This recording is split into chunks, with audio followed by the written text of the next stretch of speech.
Hello बच्चों, कैसे हैं आप सब। आज की इस वीडियो में हम कक्षा 8 गणित की 8 ग्रेड अभ्यास पुस्तिका का अध्याय 1 परिमेय संख्या के सभी प्रश्नों को हल करने वाले हैं। बच्चों, यदि आपने अभी तक मेरे यूट्यूब चैनल को सब्सक्राइब नहीं किया तो चैनल को सब्सक्राइब ज़रूर कर लें, जिससे मैं हमेशा आपके लिए इस तरह की वीडियो बनाता रहूँ। चलिए वीडियो स्टार्ट करते हैं। आज हम अध्याय 1 परिमेय संख्या के सभी प्रश्नों को हल करने वाले हैं। पहला प्रश्न है, शून्य के लिए निम्नलिखित में से कौन सा कथन सत्य है। इसमें 4 ऑप्शन दिए गए हैं A, B, C, D। तो इसका सही आंसर है A, परिमेय संख्याओं के योग के लिए तस्मक है। इधर A वाले घेरे को आपको भर देना है और नीचे उत्तर में लिख देना परिमेय संख्याओं के योग के लिए तस्मक है। दूसरा प्रश्न है, 2/3 की समतुल्य परिमेय संख्या कौन सी है। तो इसका सही आंसर है C, 4/6। उत्तर में C लिख देंगे 4/6 और घेरे को भर देना है।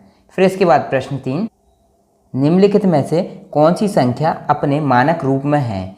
4 ऑप्शन है, इसका सही आंसर है C, 1/3। इधर C को भर देना है और उत्तर में लिख देना है C, 1/2। फिर उसके बाद है चौथा प्रश्न है, एक 7/2 मीटर लंबाई वाले कपड़े में से 5/3 मीटर कपड़ा काटने में कितना कपड़ा शेष बचेगा। तो इसका सही आंसर होगा ऑप्शन B, 11/6। इधर B 11/6 उत्तर लिख देना और B में घेरा कर देना।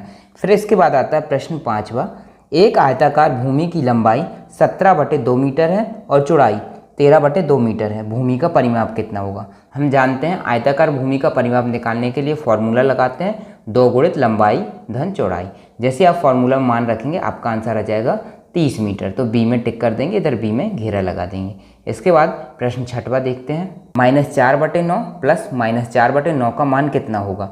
तो हम इसको सॉल्व करेंगे। सबसे पहले इसका एलसीएम लेंगे तो एलसीएम आ जाएगा 9, ऊपर लिखेंगे -4 प्लस -4। इधर देखिए प्लस और माइनस का जब आपस में गुणा करेंगे तो माइनस आ जाएगा। इधर हो जाएगा -4 और -4/9। जब इसको सॉल्व करेंगे तो हमें आंसर मिल जाएगा -8/9। 7वां प्रश्न है, प्रश्न दिया है 3/7 गुणा 28/15 भाग करना है 14/5 से। प्रश्न लिख लेंगे। फिर इधर देखिए भाग में लिखा है, भाग के बाद 14/5। जब ये गुणा में आएगा तो 14/5 पलट जाएगा तो 5/14 हो जाएगा। चलिए लिखते हैं 3/7 गुणा 28/15। इधर ये भाग को जब गुणा में बदलेंगे तो ये 14/5 5/14 हो जाएगा। जब इसको हम हल करेंगे तो आंसर मिल जाएगा 2/7। प्रश्न 8 है, एक हवाई जहाज 1 घंटे में 1020 किलोमीटर दूरी तय करता है तो वह 25/6 घंटे में कितनी दूरी तय करेगा। इसमें हम जानते हैं हवाई जहाज 1 घंटे में 1020 किलोमीटर दूरी करता है, इसलिए 25/6 घंटे में 25/6 गुणा 1020 किलोमीटर दूरी तय करेगा। जैसे ही हम इसको सॉल्व करेंगे हमें आंसर मिल जाएगा 4250 किलोमीटर दूरी तय करेगा। फिर इसके बाद 9वां प्रश्न आता है। प्रश्न है, वितरकता के उपयोग से निम्नलिखित का मान ज्ञात कीजिए। प्रश्न दिया है कोष्टक में 6/5 गुणा, फिर है कोष्टक -3/12 कोष्टक बंद प्लस बड़े कोष्टक में 6/5 गुणा 5/12। चलिए इसको सॉल्व करेंगे। जानते हैं वितरकता का नियम होता है A × B धन C = AB + AC। ये देखिए इधर पे ये जो अपना प्रश्न दिया गया है AB धन AC के फॉर्म में दिया गया है। ये A होगा, ये B होगा, ये A और ये C। तो इसको हमें इस फॉर्म में लिख लेना है A × B धन C। जैसे ही हम A × B धन C में लिखेंगे कुछ इस तरह मिलेगा और इसको हम सॉल्व करेंगे तो हमें आंसर मिल जाएगा 1/5। इसके बाद 10वां प्रश्न देखते हैं। 10वां प्रश्न है, यदि एक 143/2 मीटर लंबे तार को बराबर लंबाई के 26 टुकड़ों में बांटा जाए तो प्रत्येक टुकड़े की लंबाई क्या होगी। तो इधर क्या करना है, प्रत्येक टुकड़े की लंबाई निकालने के लिए टोटल भाग में अपन को 26 का भाग दे देना है। जैसे ही हम टोटल भाग में 26 का भाग देंगे तो हमें मिल जाएगा 143/52 और इसको सॉल्व करेंगे तो आंसर मिल जाएगा 11/4 और इसको सॉल्व करेंगे तो उत्तर मिलेगा 2.75 मीटर। इसके बाद प्रश्न 11वां है, एक किसान के पास 49 सही 4/5 हेक्टेयर क्षेत्रफल का एक खेत है। वह इसे अपने एक पुत्र और 2 पुत्रियों में बराबर बांटना चाहता है। प्रत्येक के भाग का क्षेत्रफल ज्ञात कीजिए। इधर देखिए वो कितने में बांटना चाहता है, एक पुत्र और 2 पुत्रियां, मतलब टोटल 3 भागों में बांटना चाहता है। तो इसमें हम क्या करेंगे, जो टोटल क्षेत्रफल है, टोटल जो उसके पास खेत है उसमें 3 का भाग दे देंगे। सबसे पहले हम 49 सही 4/5 को सरल रूप में लाएंगे तो ये आ जाएगा 249/5। फिर प्रत्येक भाग का क्षेत्रफल निकालने के लिए 249/5 में भाग कर देंगे 3 का। जैसे ही हम भाग करेंगे हमें मिलेगा 249/5 गुणा 1/3। इसको हम सॉल्व करेंगे तो आंसर मिल जाएगा 83/5 या 16.6 हेक्टेयर।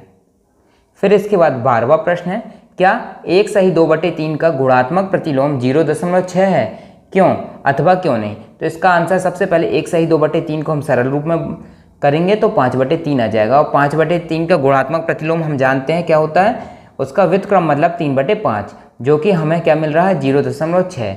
फिर आंसर में हम लिख देंगे हाँ 1 सही 2/3 का गुणात्मक प्रतिलोम 0.6 है, क्योंकि 1 सही 2/3 मतलब 5/3 का व्युत्क्रम क्या है 3/5 का मान 0.6 है। ये आपका आंसर हो गया। इसके बाद प्रश्न 13 देखते हैं। नीचे दी गई सारणी कुछ समान पदार्थों के उन भागों को प्रदर्शित करती है जो पुनः प्रयुक्त किए जाते हैं। इसमें दिया है पदार्थ और पुनः प्रयुक्त। देखिए कागज है 5/11, एल्यूमिनियम के डिब्बे 5/8, कांच 2/5 और अन्य 3/4। इसको हम और सरल रूप में बांट लिए। जब इसको सॉल्व करेंगे तो हमें मिलेगा 1/2.2, 1/1.6 और 1/2.5 और 1/1.33।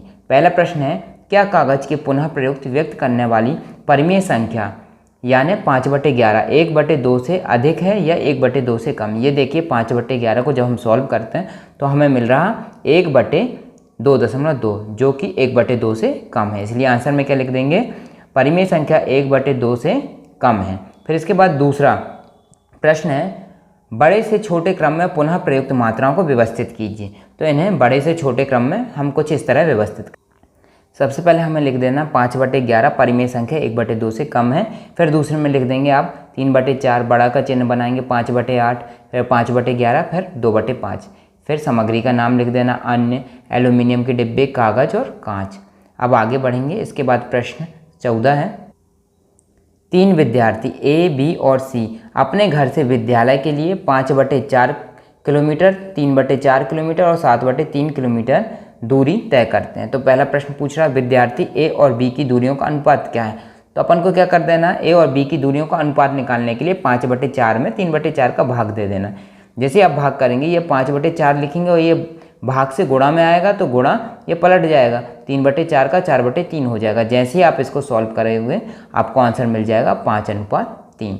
इसी तरह दूसरा प्रश्न क्या पूछ रहा है, सबसे ज़्यादा दूरी किस विद्यार्थी द्वारा तय की जा रही है। जैसे आप इसको सॉल्व करोगे 5/4, 3/4, 7/3, आपको मिलेगा विद्यार्थी सी बराबर 7/3 किलोमीटर सबसे ज़्यादा दूरी तय की।